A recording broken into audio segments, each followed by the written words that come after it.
Ma Mission TV, le miroir du monde. Nous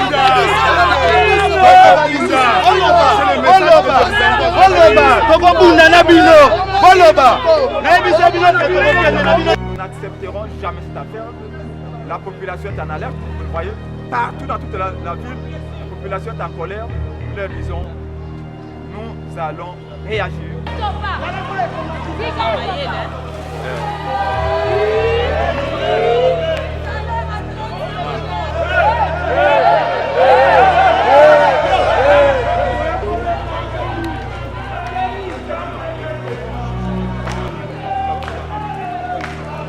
Tozobanga buzoba ebangona Kabila na Félix Tshisekedi te. Biso toza ba Congolais, biso tokotaka. Policier avotaka te. Biso toza ko revendiquer droit na biso et tokokende na bango tina suka. Toyebi bango. Tozo sala opération toyebi banda. Biso toza MLC. Bana ja Pierre Bemba. Toza ba oyo wana te. Biso tozo continuer kaka. Abo mama to bakende to pelisaka ka ti solution ekozwama. Nazo promettre parmi les policiers baza awa moko na bango na ozoye garde du corps na ngai ne baza ko négliger biso moko ya ba policiers baza ko ma garde du corps na ngai mikoleza ya kotanga. Ma Mission TV, le miroir du monde.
Même policier qui était na mutu na ye tozobanga buzoba ebangona Kabila na Félix Tshisekedi te. Biso toza ba Congolais, biso tovotaka. Policier avotaka te. Biso toza ko revendiquer droit na biso et tokokende na bango tina suka. Toza na peur ya eloko te, eza droit na biso. Tokoki kotika eloko te que Benoît Luamba a invalidé plus de 7 députés à MLC. MLC c'est un grand parti politique. Nous revendiquons pour le MLC. Nous savons qu'il y a aussi nos frères de la Mouka dans son ensemble, mais nous revendiquons plus pour le MLC parce que c'est trop aberrant. Là où se trouve le meilleur élu,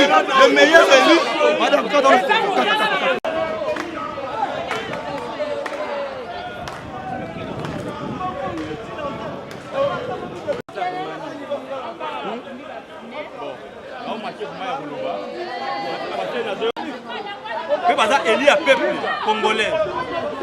Mais va valider bango pour basala ba complot. Batie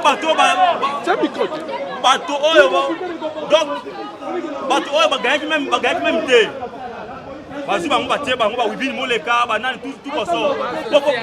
Ba social banani ko basala complot bango. Toyebi bango. Tozo sala opération toyebi banda. Biso toza MLC. Bana ja Pierre Bemba. Toza ba oyo wana te. Tokobanga mutu te.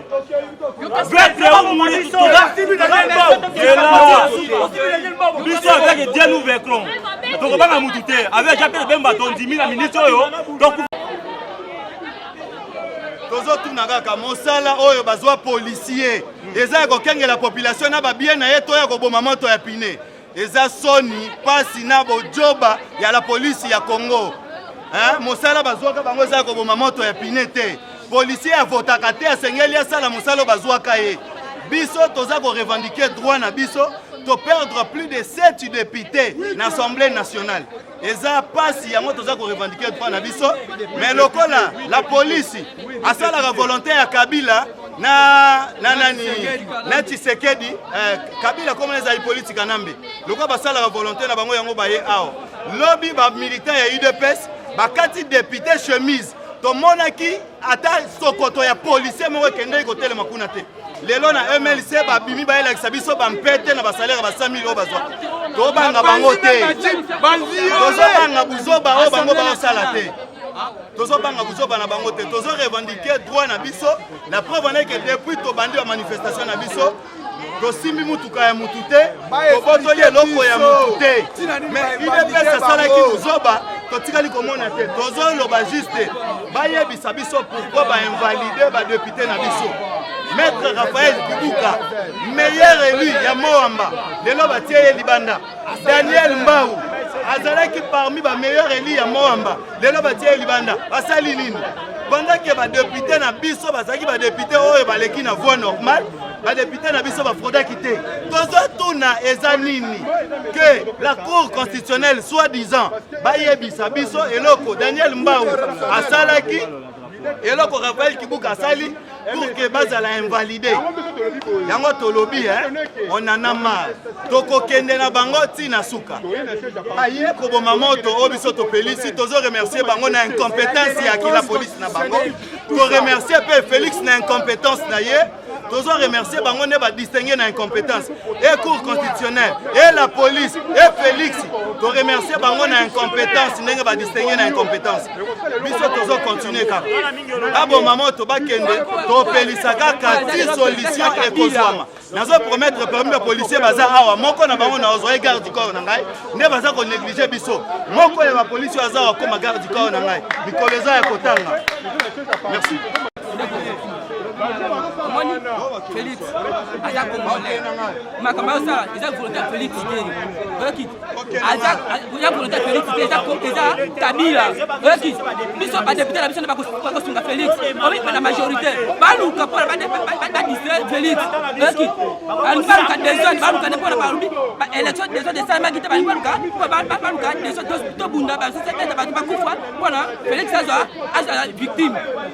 Quand même tazo luka Félix makambo wana. Félix a pris la signature.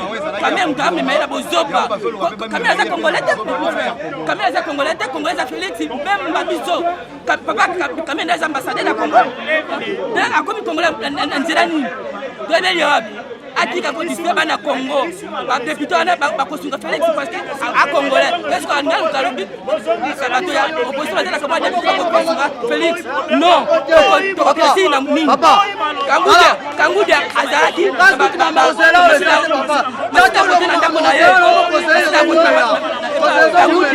Kangudia Albina ala kufanya kutika pon alingaruka pala longola ba député na l'opposition acha Kangudia Kangudia mérite tanga Daniel Mbao asali bango nini? Daniel Mbao asali bango nini? Alingi mosina bango to nini? Daniel Mbao bango mosina bango? Abama mosina bango to nini nango? Dala, esika ba touche pas ba touche raté. Kota bango na solo. Osela. Bani bisote. Bani bisote bakunda. Oya ba kosili sango. Na mwamba Daniel Mbao beti sa pita. Stratégie oyo FCC azosala. Asala na oyo azosala na parti wa azosala. Oyo azosala. Oyo eza MLC. Akosili sango. Oyo MLC parti à Jean-Pierre Bemba Gombo. De baebi bien avant baebi. Na siku wana.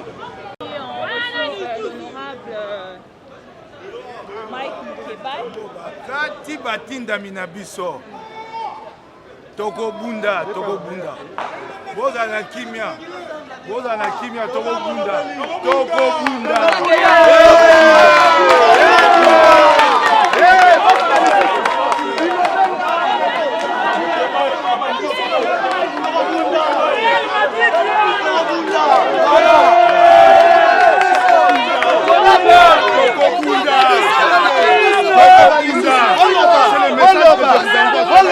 Toko bunda na bino boloba na ebisa bino ke tokokende na bino tina suka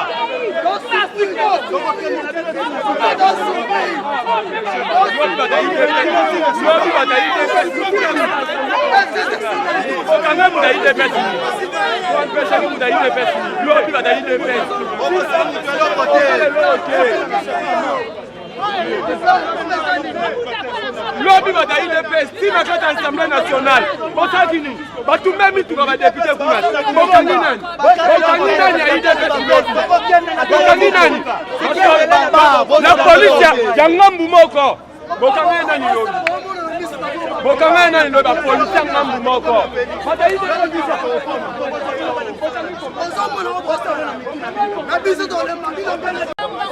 Yoram, Moukébaï, donc il est coup constitutionnel, Moukébaï. Donc il est cité, le président Martin a lancé un mot d'ordre.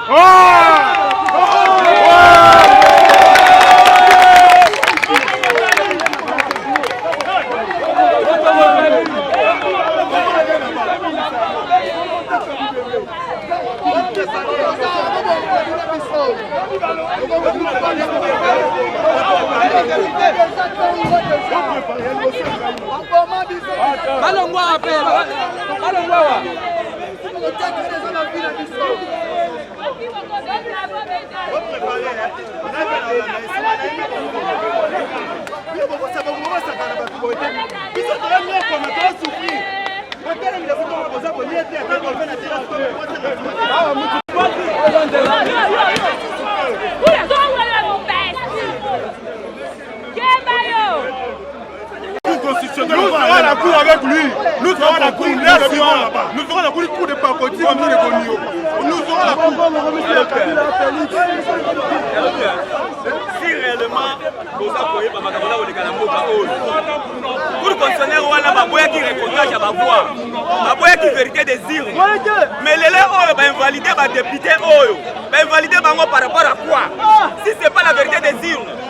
Cela veut dire quoi? Comme invalider Bango, ils ont des données pour permettre de invalider Bango. Ça veut dire qu'ils ont fait les comptages de voix. Mais alors, pourquoi ne pas appliquer les comptages de voix au niveau présidentiel? Alors, pour l'engaille, nous avons le Baboé. Quand c'est les comptages de voix au niveau présidentiel, président République des députés nationaux et les provinciaux, maintenant nous voyons Baba vrai élu. Si tu es le cas, c'est pas normal. Alors, pour l'engaille, comme un prophète, on m'a dit même le président République a beaucoup. Attends, on va valider ma députée. Nous-mêmes, c'est notre président de la République. Vouloir ou pas, c'est Bemba qui dirigera ce pays. Ils sont au pouvoir pour la Bemba. Nakoko Baksani, tant que moi, je passe dans mon thème. Babi Mouto a signé, mais jamais Bima au Kaoka. Martin Fayoul, le président d'élu. Alors, on a dit que le récoltage va voir. Bobo Yaka, le Romain est mis Bisto. Et puis, président Félix, on a président, on a Gênes. Et puis, pour moi, la mise, ce qu'on a fait, tout le monde a moyen d'éliminer. Et là, que Bisto, on a Mboka, Somi a Mboka, on a pas payaté. Donc, on a mis un Mboka, on a Mboka, la Bisto, donc on tire à Bisto, on a traité Bisto voté. Donc, on a les mains, on a le président Martin Fayoul. Et puis, le président Jean-Pierre Bemba-Gombo. Donc, on a la Magamo, Tinati, on va Luki et Zébandeli. Donc, aussi, ça, on a Bango. Donc, les abouquets, au moins, l'autre, quand on a dit l'Assemblée nationale, tout le monde a dit, on va nous faire des billes. Ça va continuer, donc, si la mort, on va aller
donc, il faut tout, l'intelligence tout se déployer dans le parlement. À quel parlement pour voter, pas pour la perte. Voter n'a gagné,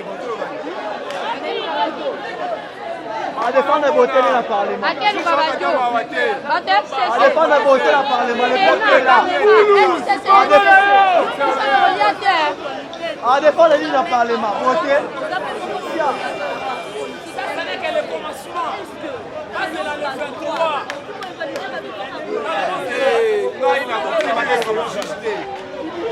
Mais on a constaté qu'il y a des décisions soit mais soit de droit. Vous pouvez comment compter la respecter, vous pouvez comment compter la respecter. Par rendre arrêt en dehors des contentieux, à l'absence des contentieux. Le problème est ça, litige exact. Le yon a tout le monde en a tel. Donc ce qui va me ici, n'a pas arrivé.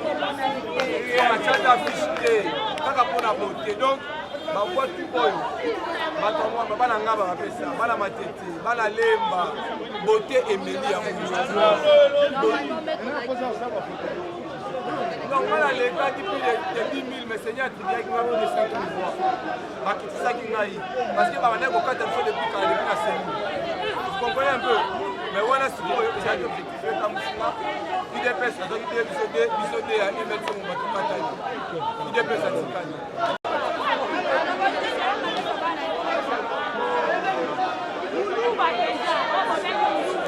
Ceux qui vont remarquer, tous les députés de Baza inscrits vont remplacer les députés à FCC. Donc, un mot d'ordre est lancé dans l'autorité morale à FCC. Remplacer X par sa valeur Kabila. Donc, il y a pas si mot d'ordre. Assemblée nationale est Yangai, Sénat est Yangai, bon ça les gens qu'on a ligi.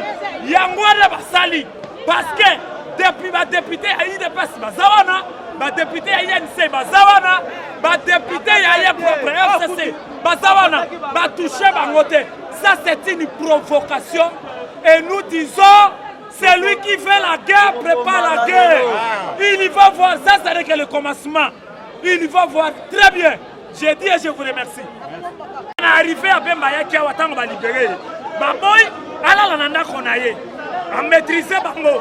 La tani boti a bio et ça va provocation. Bazoli n'a ko salir ngai. Maintenant, tango Bemba proclama qui retourne à sous soutien et l'autre est à la quitter. Tango kaka pesi date à retour na ye, ba voisin ba ceux qui peut le caisser. Bakanisi azoya ko motele bango coup d'état. Alors il faut ba na ko sala ba bakamo nyamu nyamu. Nous, on a compris que na Congo, Kabila président, Félix est président. Kabila zana état naye, Félix zana état naye. Toi, on a deux présidents. Il y a un lobby tango, batelemeli président ya Gombe. Bandeko naye ba ye. Sikoyo, président ya République Kingakati. Tango ye pe a lancé mot d'ordre naye. S'il va député à MLC, imaginez-vous, je vous donne un exemple. Une femme comme qui l'a voté. Qui l'a voté. La maman là, je ne sais pas. Sa place c'est à la maison. Mais elle cherche quoi? À Lukaki, va humilier ma député, il y a la Mouka, il y a MLC, pour bazoyer ma côte Saïwana. Bien sûr qu'il a vendu son corps, mais c'est pour rien. Elle ne va pas réussir, je vous dis. Merci Mingi.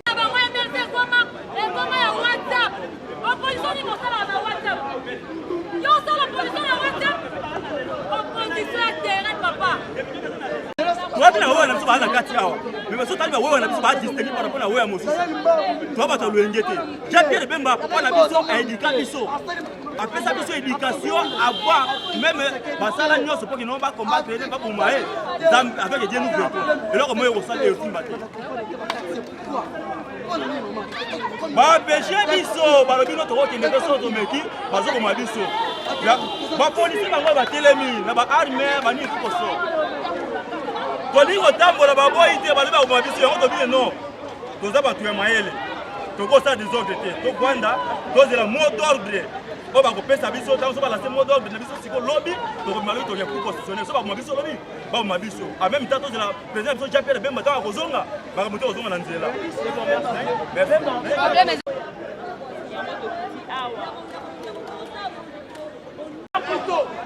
Et ils sont là toujours.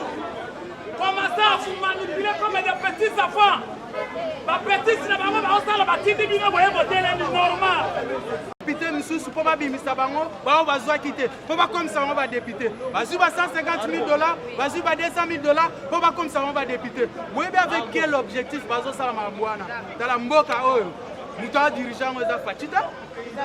Mouta dirigeant Oza Fachita, c'est Kabila qui dirige ce pays. Hein? Pour bref, boss de la nef Sabino. Tala, est-ce que Bato Babimi na MLC nanga ebi bango? Bato la muka ou bazwa qui élection nanga ebi bango. Et puis na Sabino pourquoi babimaki? Nanga bontika stratégie pour bimisa bango te. À comprendre que Rosimba te, atiki bango. Pour ebi que bazala qui en top. Les lois est comme la cour constitutionnelle. Obi basalani. Bazo longola ba député opposition muke avec objectif.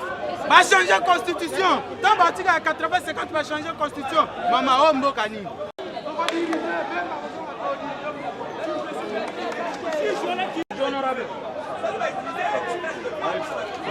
Bonjour mon frère. Na Tony TV no Tony mama. Ezali likambo ya MLCT. Ezali kamonde ya mboka.